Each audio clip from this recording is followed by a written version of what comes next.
Tobat dari kezoliman. Ramadan adalah bulan yang berlimpah keutamaan dari Allah Subhanahu wa taala. Selain rahmat dan pahala yang berlipat, Allah Subhanahu wa taala juga memberikan limpahan ampunan kepada hamba-hambanya yang beriman dan beramal soleh. Karena itulah Ramadan juga disebut sebagai bulan ampunan atau syahrul maghfirah. Sepantasnya setiap muslim yang mengharapkan ampunan Allah Subhanahu wa taala bersegeralah melaksanakan semua perintahnya dan meninggalkan semua larangannya agar ia mendapatkan ampunan yang sempurna. Bukankah tak ada satupun manusia yang tidak lepas dari dosa dan kesalahan? Ampunan dan pembebasan dari neraka. Janji pengampunan dosa selama Ramadan disampaikan oleh baginda Nabi SAW dalam sabda beliau, "Man shoma Ramadan imana wa khaytisaban khafir lahu ma." Siapa saja yang berpuasa pada bulan Ramadan semata-mata karena iman dan mengharap pahala dari Allah, akan diampuni dosa-dosanya pada masa lalu. HR Al-Bukhari dan Muslim. Bukan hanya memberikan ampunan, Allah Subhanahu wa taala juga menjanjikan bagi hamba-hambanya pembebasan dari azab neraka. Sabda Nabi Muhammad SAW, sungguh pada setiap hari dan malam bulan Ramadan ada orang-orang yang Allah bebaskan dari api neraka. Sungguh setiap muslim yang berdoa akan Allah kabulkan doanya. HR Ahmad dan Al-Bazar. Karena itu, merugilah siapa saja yang memasuki bulan Ramadan tanpa mendapatkan ampunan Allah Subhanahu wa taala. Hal ini sudah diperingatkan oleh Nabi SAW dalam sabda beliau berkata kepadaku, sungguh sangat merugi seseorang yang memasuki bulan Ramadan tetapi dosa-dosanya tidak diampuni. Aku atau Nabi SAW pun mengucapkan, "Ya Allah, kabulkanlah." HR Al-Bukhari.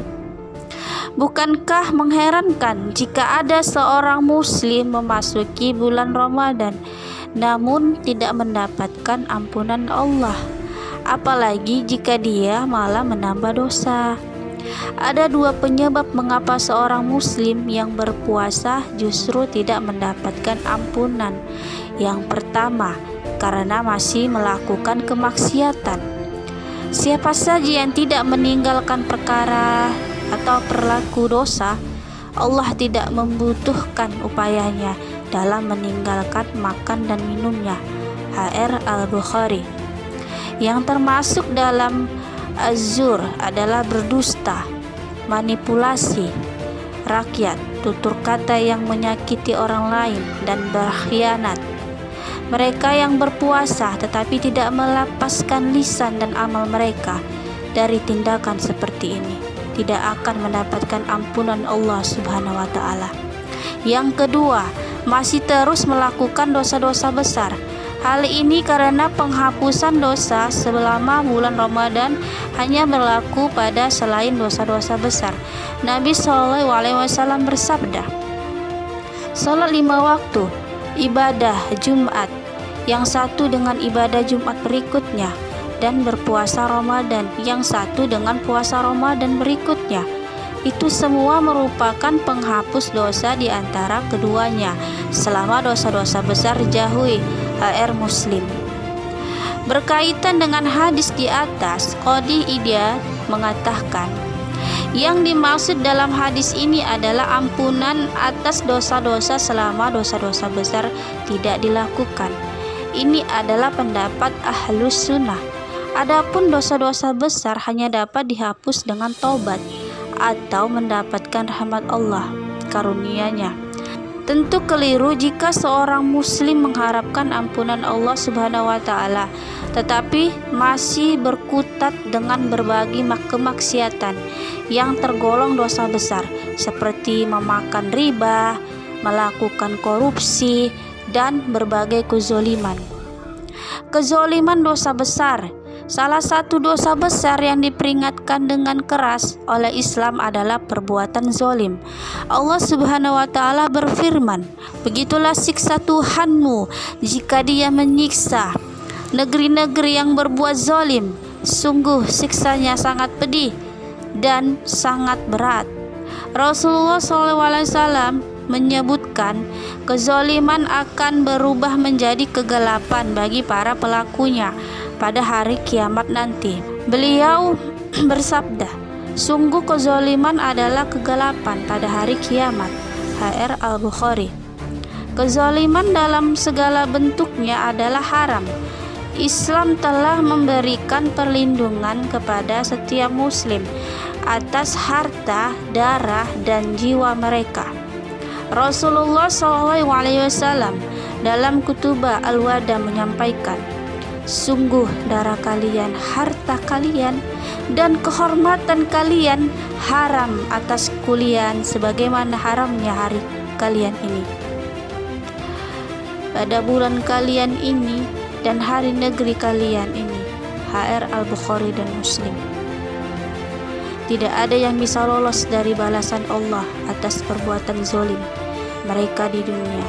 Nabi SAW sampai mengingatkan bahwa hewan-hewan saja diberi kesempatan untuk membalas perlakuan buruk yang mereka terima di dunia dari sesama binatang.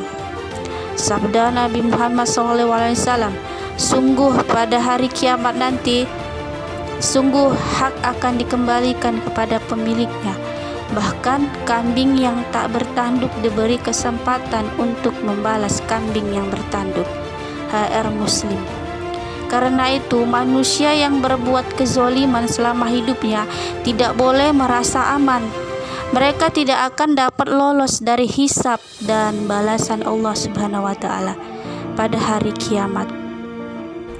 Rasulullah SAW menyebut para pelaku kezoliman yang tidak bertobat sebagai manusia yang bangkrut. Sabda beliau, "Tahukah kalian siapakah orang yang bangkrut itu?"